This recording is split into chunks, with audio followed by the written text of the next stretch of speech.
Thank you sir. Sir, budget पर हम चर्चा कर रहे हैं।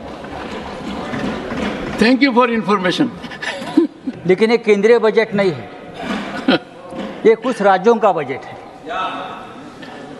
क्योंकि इस बजट से महाराष्ट्र गायब है, इस बजट से तेलंगाना गायब है, हरियाणा गायब है, केरल गायब है, तमिलनाडु गायब है, पंजाब गायब है, उड़ीसा गायब है, दिल्ली गायब है। तो लगभग इस देश, पश्चिम बंगाल गायब है, झारखंड गायब है। तो ऐसे बजट को हम केंद्रीय बजट, यूनियन बजट कैसे कह सकते हैं सर? बात ऐसी है कि इसलिए मैं कहता हूं कि ये सामान्य बजट नहीं है, ये नॉन बायोलॉजिकल बजट है। दिस इज नॉन, जैसे हमारे प्रधानमंत्री जी कहते हैं कि मैं नॉन बायोलॉजिकल हूं, इस तरह से ये नॉन बायोलॉजिकल बजट है। कैसे बनाया, कहाँ से बनाया, किसके लिए बनाया, उसके लाभार्थी कौन है, क्या है।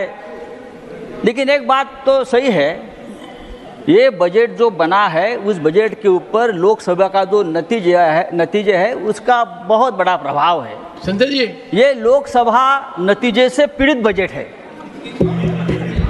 ये पीड़ित बजट है। संजय जी देखोगे मेरी तरफ? हाँ, मैं आपसे बात कर रहा हूँ सर, और मैं आपसे ही डायलॉग करूँगा। बस यहाँ है कौन मेरा आपके सिवा? आप ही तो है भगवान। सर, प्रधानमंत्री जी ने कहा था कि मैं भ्रष्टाचार का पैसा जनता में बांटूंगा।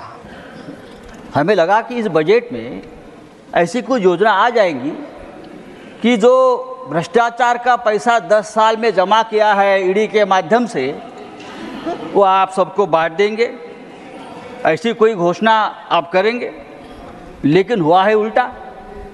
जो पैसा अपने भ्रष्टाचार के माध्यम से जब्त किया था, ऐसा हमने देखा, वो वापस वही भ्रष्टाचारियों को बांट दिया। उदाहरण के तौर पर दूंगा, हमारे प्रफुल्ल भाई पटेल है क्या?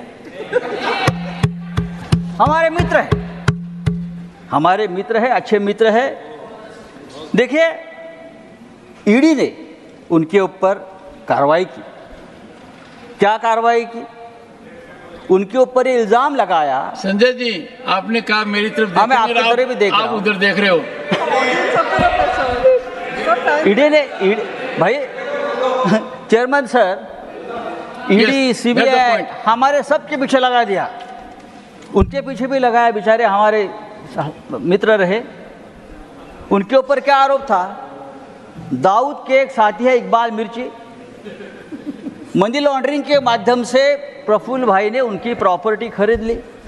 ईडी आ गई, ईडी ने चार्जशीट डाले, ईडी ने उनका प्रॉपर्टी जब्त किया। 180 करोड़, कम नहीं, 180 करोड़, 180 करोड़ की प्रॉपर्टी ईडी ने जब्त की।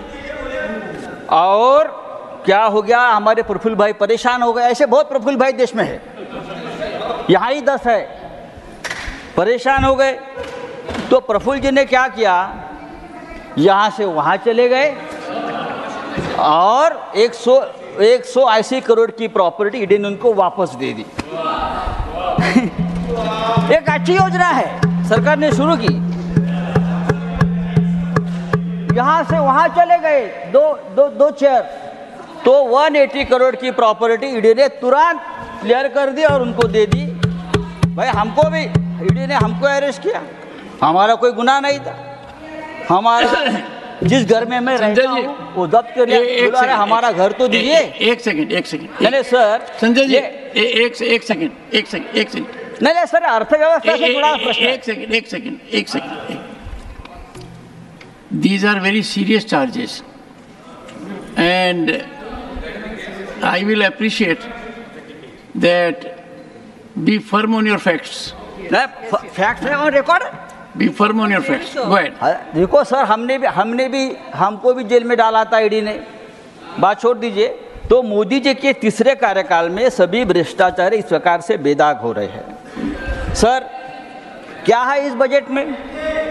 इस बजट में ना किसानों के लिए कोई घोषणा है, ना बेरोजगारों के लिए कोई खास योजना है, ना युवाओं के लिए है। 50%, 50% किसान आज भी कर्ज में डूबे हैं और सबसे ज़्यादा आत्महत्या किसानों की हमारे महाराष्ट्र में हो रही है। सर हमारी भी ये मांग है, सबकी मांग है कि किसानों को उनके प्रोडक्शन को, अनाज को समर्थन मूल्य मिलना चाहिए, लेकिन किसानों को समर्थन मूल्य नहीं मिला है। तो समर्थन मूल्य किसको मिला? सरकार ने सत्ता का समर्थन मूल्य चुकाया है और वो समर्थन मूल्य मिला है बिहार के नीतीश बाबू को, आंध्र के चंद्रा बाबू को। उनको समर्थन मूल्य जरूर मिला है, लेकिन किसानों को समर्थन मूल्य नहीं मिला है। बराबर, समर्थन मूल्य, minimum support price, minimum support price किसको मिला है? समर्थन मूल्य मिला है। सर देखिए, एक अच्छा मुद्दा राजीव जी आपने जो है किया है कि बहुत से उद्योगपति देश छोड़कर जा रहे हैं। बहुत से उद्योगपति इसलिए कि इस देश में जो जहर, जो नफरती माहौल बनाया है, उसमें उद्योगपति भारत में नहीं रहना चाहते, वो विदेश में जा रहे हैं।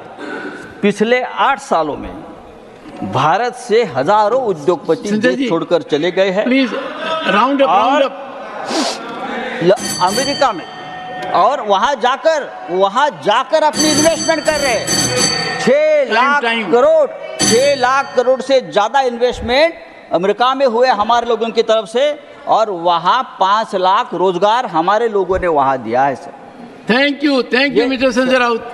और मैं आपके तरफ देखकर बोल रहा हूं।